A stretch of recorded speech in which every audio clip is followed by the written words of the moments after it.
ಹೇ ವಾಯುದೇವ, ನಿನ್ನ ಈ ಆರ್ಭಟವನ್ನ ನಿಲ್ಲಿಸು ದೇವ. ಬುದ್ಧಿವಂತ ಜೀವಿಗಳಿಗೆ ನಮಸ್ಕಾರ ಮಾಡ್ತಾ ಇವತ್ತಿನ ಬ್ಲಾಗ್ ಸ್ಟಾರ್ಟ್ ಮಾಡ್ತೀನಿಪ್ಪ. ಹುಡುಗ ಮುಂಜಾನೆ ಎದ್ದು ಲೈಬ್ರರಿ ಹೋಗಿದ, ಕರ್ಕೊಂಡ್ ಬಂದೆ ನಾಷ್ಟ ಮಾಡಕಂತ. ಬಾಯಿಲೆ ಕುಡಿ ಅವಲಕ್ಕಿ ಹಾಲಾಕಿರೋ ಚಾ ಕುಡ್ದು ಬಿಟ್ಟೇವ್ರಿ, ತಿಂದು ಬಿಟ್ಟೇವ್ರಿ.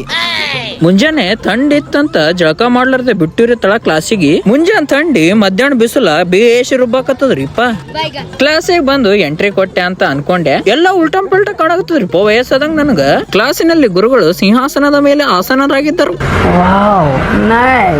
ಇದೆ, ಇಲ್ಲೊಂದು ಸಮಸ್ಯೆ ಖಂಡಿತ ಇದೆ.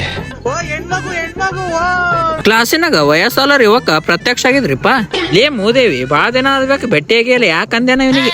ಸಮಯದ ಜೊತೆಗೆ ಸಾಗುತ್ತಿರಲಿ ಪಯಣ ಅನ್ಕೊಂಡು ಪಾಯ್ ಮಾಡ್ಕೊಂಡು ಹೊಂಟಿವ್ರಿ. ಹೋಗುವಾಗ ಚಿಕ್ಕು ತಿನ್ನು ತರ ಆಯ್ತು, ಅದಕ್ಕೆ ಚಿಕ್ಕು ತಗೊಂಡ್ ತಿಂದಿವ್ರಿ. ಬಸ್ಸಿಗಾಗಿ ಕಾದಾಟ, ಯಾರಿಗೆ ಹೇಳೋದು ಬಿಸಿಲಿನ ಹೋರಾಟ. ಬಸ್ ಸಿಗದೆ ಆಟೋಗೆ ಸಿಲುಕಿದ ಯುವಕರು.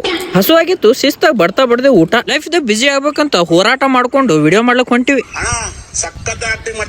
ಬಕ್ರ ಹಲಾಲ್ ಹೂವಾ. ವಾಯುದೇವ, ನಿನ್ನ ಈ ಆರ್ಭಟವನ್ನ ನಿಲ್ಲಿಸು ದೇವ. ಗಾಡಿ ನಿಲ್ಲಿಸು ದೇವ. ನಿಲ್ಸಲೇ. ಗಾಡಿ ಸಿಕ್ಕಾಪಟ್ಟೆ ಬಿಸ್ಲಾಗತ್ತಿತ್ತು, ವಿಡಿಯೋ ಮಾಡ್ಲಾಗತ್ತಿದ್ದೆವು, ಆದ್ರೂ ಬತ್ತು. ನೀನು ನಿಲ್ಲೋ ಮನಸ್ಸು ಮಾಡಿದರೆ ಗೆಲುವು ನಿನ್ನನ್ನು ಹುಡುಕೋದು ಹೇಗೆ? ಭಗವದ್ಗೀತೆ ತಗೊಂಡು ಓದಾಕತ್ ಬಂದಿವ್ರಿ ಲೈಬ್ರರಿ. ಸಂಗಪ್ಪ ಹೆವಿ ವರ್ಕ್ ಮಾಡಾಕತ್ತನ್ರಿ ಇವತ್ತ. ಹೆವಿ ಅನ್ನನೇ ತಳ ಬೆಳಗತ್ತ ನೋಡ್ರಿಪ್ಪ. ನಾಳೆ ಸಿಗಮ್ರಿ ಬುದ್ಧಿವಂತ ಜೀವಿಗಳೇ. Sweet dreams.